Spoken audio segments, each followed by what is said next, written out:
Estamos de volta com o programa Saúde em Foco de hoje. Nós estamos falando sobre insuficiência cardíaca, né, doutor? Um tema bem amplo. No primeiro bloco a gente falou dos principais sintomas aí, que é uma doença que acomete principalmente os idosos, mas isso não é uma regra, né? E o doutor explicou também o que é em si a insuficiência cardíaca. Eu queria agora que você comentasse com a gente um pouquinho sobre essa mudança de estilo de vida, que você falou que é bem importante quando a gente fala de insuficiência cardíaca, né? Isso. Quando a gente pensa em um paciente com insuficiência cardíaca, muitas vezes a pessoa pensa, não pode mais praticar exercício. Realmente, existem limitações que a pessoa com uma insuficiência cardíaca tem. Só que se a gente for parar para pensar, se ela uma pessoa que tem uma insuficiência cardíaca, ela vai ficar sedentária, teoricamente é mais um fator que vai piorando, porque o organismo dela não vai alterar o metabolismo da glicose, vai alterar o metabolismo do colesterol. A gente sabe, por exemplo, que o colesterol HDL, que é o colesterol bom, precisa de atividade física. Não quer dizer que eu tenho insuficiência cardíaca e vou fazer crossfit, não. Mas precisa de uma fisioterapia motora, precisa de atividade para reabilitação. Claro, junto com o restante do tratamento. Mas não é o fato de um paciente idoso ter uma insuficiência cardíaca, ele tem que ficar totalmente sedentário, de maneira alguma. Um exemplo, a minha falecida avó, ela tinha uma insuficiência cardíaca importante, mas ela fazia fisioterapia 3 vezes por semana e a gente observou um ganho exponencial na qualidade de vida dela com a fisioterapia. Então, tem que ter uma atividade física, tem que ter um controle da alimentação, ainda mais um paciente que tem uma insuficiência cardíaca, por exemplo, causada pela hipertensão. Ele tem que ter uma ingesta reduzida de sal, tem que ter uma dieta adequada, porque senão aumenta a pressão, piora ainda mais a insuficiência cardíaca dele. Um paciente que tem já alteração de colesterol e já teve um infarto, tem uma insuficiência cardíaca, ele tem que reduzir os níveis de colesterol, senão ele pode infartar de volta e piorar ainda mais a insuficiência cardíaca dele. Obesidade, o paciente tem obesidade a obesidade, daria para falar uma semana inteira sobre a obesidade, mas de maneira reduzida. A obesidade, além de alterar colesterol, aumentar o risco de diabetes, aumentar o risco cardiovascular, ela é um estado inflamatório sistêmico, ela aumenta a inflamação no corpo inteiro. A obesidade é uma doença, ela aumenta a inflamação. E por aumentar a inflamação, ela aumenta a demanda no organismo de nutrientes para se manter. Então, ela aumenta a demanda do coração. É muito comum você pegar um paciente obeso, a frequência cardíaca dele já é um pouco mais elevada que a frequência cardíaca de alguém que não tem obesidade e esteja na mesma situação, entende? Então tem que combater a obesidade, tem que fazer atividade física, tem que ajustar a alimentação. O fato de eu ter insuficiência cardíaca não é que eu não tenho mais o que fazer, pelo contrário, tenho que fazer e pode melhorar muito. De nada adianta só a medicação que o médico vai fornecer, vai orientar, se a pessoa não tiver essas alterações no estilo de vida, visando uma vida mais saudável.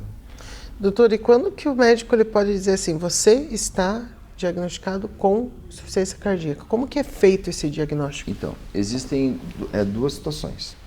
Existem critérios clínicos para fechar a insuficiência cardíaca, os critérios de Framingham. São critérios que é uma tabela, existem critérios maiores e critérios menores. Se a pessoa tem 2 critérios maiores ou 1 critério maior e 2 critérios menores, ela já é diagnosticada clinicamente com insuficiência cardíaca. A gente tem como critérios maiores essa dispneia paroxística noturna, que é acordar com falta de ar no meio da noite, dispneia aos esforços, e daí temos critérios menores, os edema, o inchaço das pernas, a ortopneia, que é precisar de travesseiros, um raio-x com o coração alargado. Então, são critérios clínicos. E nós temos o diagnóstico pelo ecocardiograma, que a gente faz um ultrassom, a gente vê a fração de ejeção do ventrículo esquerdo, a gente vê a fração de ejeção do ventrículo direito, a gente vê o quanto que dilata o ventrículo com sangue. Então, é um pouco mais complexo para falar agora, mas a gente pode ter uma insuficiência cardíaca de um ventrículo, dos 2 ventrículos, diastólica. O que é diastólica? Ele não enche direito. Ou sistólica, ele não joga para frente o que ele encheu. E a gente pode ter mista.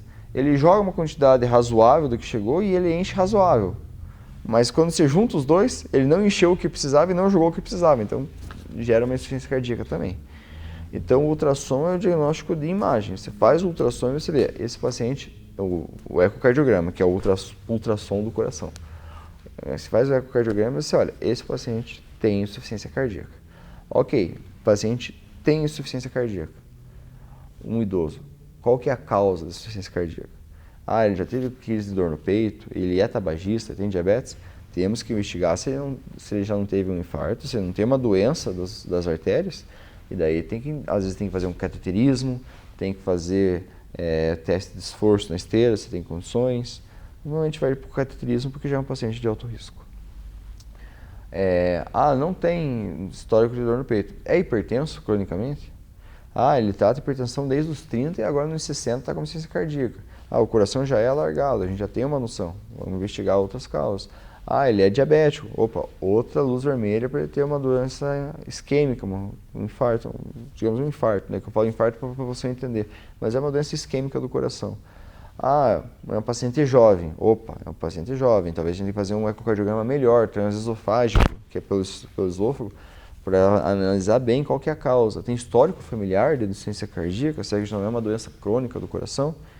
Então, o diagnóstico de falar, você tem insuficiência cardíaca, o ecocardiograma nos permite ter. Agora, qual que é a causa, já é uma outro leque de exames. E por que é importante definir a causa? Porque dependendo da causa vai orientar o meu tratamento. Uma insuficiência cardíaca direita é totalmente diferente de uma insuficiência cardíaca esquerda. E uma insuficiência cardíaca direita, eu tenho que tratar muitas vezes a pressão no pulmão, não é nem o coração que eu estou vendo tanto. Uma insuficiência cardíaca esquerda é causada por por um infarto por causa de um diabetes, não adianta nada eu dar remédio para tratar essa insuficiência cardíaca se eu não tratar o diabetes dele junto. Não adianta nada eu encher o paciente de remédio para hipertensão se ele está comendo 1 quilo de sal por dia, bota sal na salada, bota sal bota sal demais na carne, bota sal demais no arroz, toma refrigerante, porque o refrigerante, mesmo o zero, que não tem caloria, que digamos não tem caloria, ele tem uma carga de sódio muito alta. Então, tratar a insuficiência cardíaca não é só remédio, é tratar as outras doenças que causam e mudar o estilo de vida do paciente. E a partir do momento que foi diagnosticado, né, a insuficiência cardíaca, o doutor já falou aí que o tratamento seria principalmente tratar também as doenças de base que causaram, né? Mas para a insuficiência cardíaca em si, qual é o tratamento? A gente tem uma gama de medicações lançadas, que a gente lança a mão na insuficiência cardíaca. Nós temos medicações chamadas beta-bloqueadores, eles diminuem um pouco a frequência do coração, aumentam o tempo que vai encher o ventrículo, para ele conseguir encher melhor de sangue e jogar para frente, e diminuem a demanda energética do coração. Porque o coração, porque o coração ele também é um músculo que tem precisa de oxigênio, por isso que ele tem as coronárias. Então, se um coração já com uma doença bater muito rápido, as coronárias não enchem de sangue e aumenta a chance de infarto. Então, nós temos os beta-bloqueadores e nós temos as medicações chamadas IECA e BRA, que a gente usa esse termo, que são medicações que são muito utilizadas para tratar a pressão, que a população vai conhecer como enalapril, captopril, que são os IECA, ou losartana, que são medicações que eles agem lá num sistema que a gente tem no rim, chamado renina, angiotensina, aldosterona. Eles diminuem a pressão, mas eles diminuem também o modelamento do coração. O que é isso? Diminuem a dilatação do coração na insuficiência cardíaca. Essas duas classes são consideradas as classes bases para tratar uma insuficiência cardíaca. Eu coloco então um beta-bloqueador ou um IECA ou BRA, que são duas dessas medicações. O restante das medicações depende muito da doença do paciente.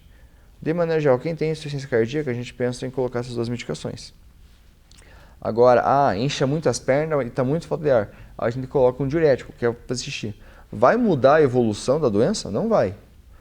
O que vai mudar a evolução, vai aumentar a sobrevida do paciente, vai melhorar a chance dele sobreviver, é o beta-bloqueador e o IECA ou BRA, que é digamos que é um antihipertensivo. Mas a furosemida permite que o paciente tenha uma qualidade de vida, consiga fazer atividade sem ter falta de ar, consiga dormir melhor, diminuir os inchaços. Às vezes, dependendo do grau de dificuldade, a gente coloca mais um antihipertensivo, que é a espirulactona, para os graus 4, 3 e 4, que é para diminuir ainda mais e tentar ajustar, fazer um bloqueio nessa retenção de líquidos, que ela ocorre porque chega pouco sangue, diminui o fluxo no rim, ou o rim acha que está faltando sangue no organismo e começa a reter sangue e sal. Então, essa medicação, a ideia é que ela aumenta a diurese, a pessoa faça mais xixi. Temos outras medicações, como os digitálicos, digoxina, que a ideia é aumentar a força do batimento do coração, acaba diminuindo um pouco a frequência também. mas já tem alguns efeitos colaterais. Temos medicações mais novas, ivabradina, por exemplo, mas que já foge um pouco do padrão. De maneira geral, a gente começa com o propranolol, o carvedilol, que são beta-bloqueadores. O ideal é usar um seletivo, o carvedilol, na verdade o metoprolol, que a gente não usa, o succinato de metoprolol, que são beta-bloqueadores, e esses antihipertensivos. Fora tratar diabetes, usar metformina, usar insulina se precisar. Pacientes com hipotireoidismo tem que usar o Puran, tem que usar, na verdade, a levotioxina, o Puran é a marca. O hipertenso, a gente tem outras medicações que pode usar para hipertensão. Nós temos hidroclorotiazida, nós temos amlodipino, que são medicações para hipertensão. Paciente que tem uma doença coronariana, se precisar fazer um cateterismo, fazer uma angioplastia, que é colocar aquela molinha para abrir novamente o fluxo sanguíneo, também tem indicação. Paciente com doença pulmonar que precisa de oxigênio, fornecer oxigênio, porque senão vai diminuir o oxigênio, aumenta o dano no coração e nos demais órgãos. Então, quando você vai tratar a insuficiência cardíaca, é uma gama de medicações. E é muito importante que quando você tem uma doença cardíaca grave, que esteja um especialista acompanhando. Porque, por exemplo, um paciente que tem hipertensão e usa o amlodipino ele causa inchaço nas pernas também. Então, se o paciente tem insuficiência cardíaca e está com as pernas inchadas, eu vou tentar usar um outro antihipertensivo associado. Às vezes hidralazina, uma outra medicação que não causa esse inchaço nas pernas, que é problemático. Um paciente que tem níveis muito altos de potássio no sangue, ele não pode, teoricamente, usar espirulactona. Espirulactona ela aumenta os níveis de potássio. A losartana aumenta os níveis de potássio. E potássio muito alto, como a gente já falou em outros programas, pode causar sérias repercussões para o organismo. Um paciente que tem um sódio muito baixo, ele não deve usar hidroclorotiazida para tratar a pressão. Então, várias minúcias que o especialista dessa área tem muito contato, um clínico também tem muito contato, mas o médico geral, às vezes, não tem tanto contato. Então, quadro inicial diagnosticado, manejo qualquer médico pode fazer. Mas a partir do momento que começa a ter complicações ou é um quadro grave, é muito importante que tenha um cardiologista, até para indicar um cateterismo, fazer um cateterismo, indicar um procedimento cirúrgico. É uma doença que ela tem vários estágios e a partir de um certo estágio, um especialista tem que acompanhar o paciente. Às vezes até semanalmente eu já vi casos tão graves. E até a gente já teve discussão sobre cuidados paliativos, e já existem cuidados paliativos na insuficiência cardíaca. Porque você chega em alguns estágios, o paciente não tem indicação de cirurgia por comorbidades, pela idade, e a gente foca na qualidade e no conforto de vida do paciente. Tentar manter o coração dele funcionando o melhor possível para ele aproveitar o máximo que ele puder a vida dele.